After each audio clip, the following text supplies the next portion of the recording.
आगे बढ़ते हैं। बीएचयू की परीक्षा में पूछे गए उस सवाल का जिक्र करते हैं जिस पर यूपी में सियासी बवाल हो रहा है। इस सवाल का कोड वर्ड है ब्राह्मणवादी पितृसत्ता। वैसे भी यूपी में ब्राह्मण शब्द पर केंद्रित सियासी कलह के कई एपिसोड रिलीज हो चुके हैं। इस बार मामला प्रतिष्ठित बनारस हिंदू यूनिवर्सिटी से जुड़ा है। इस विवाद की पूरी कहानी आपको बताते हैं। बीएचयू में हाल में ही हुई एक परीक्षा में ब्राह्मणवादी पितृसत्ता को लेकर सवाल पूछा गया। प्रश्न को आप ध्यान से सुनिए। ब्राह्मणवादी पितृसत्ता से आप क्या समझते हैं?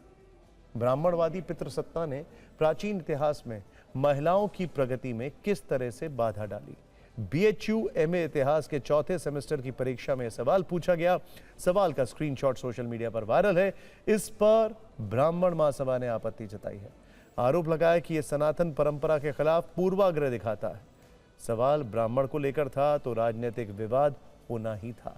समाजवादी पार्टी के अध्यक्ष अखिलेश यादव ने सीधे बीजेपी पर सवाल उठाया। कहा कि पहले ब्राह्मणों का अपमान करना फिर ऐसे सवाल करवाना बीजेपी की आदत है। शंकराचार्य स्वामी अभिमुक्तेश्वरानंद सरस्वती ने भी सरकार से ऐसे ही तीखे सवाल किया।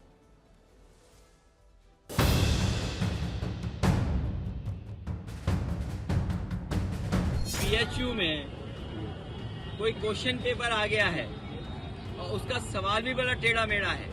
बताओ हमारे कैसे सवाल पूछे जा रहे हैं। ये भारतीय जनता पार्टी की सोची समझी रणनीति है कि किसी को बदनाम करो और फिर उससे सवाल पूछवाओ। समाज में बदनाम भी बीजेपी कराती है और फिर नाम सवाल भी हम ही पूछे जाते हैं, हमसे पूछा जाता है। सच्चाई ये है कि भाजपा योगी आदित्यनाथ सरकार जातिवादी मानसिकता से बाहर नहीं आ पा रही। इसीलिए कभी दलितों पर अत्याचार होता है, कभी ब्राह्मणों पर होता है, कभी मुस्लिम के ऊपर बुलडोजर चलता है।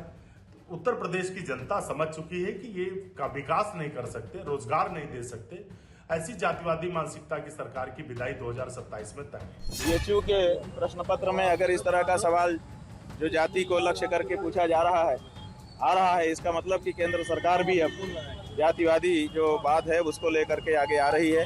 जातियों में हमारे समाज को बांट करके एक दूसरे के सामने खड़ा करके लड़ाना और लड़ा करके हिंदू धर्म को क्षति पहुंचाना इसका उद्देश्य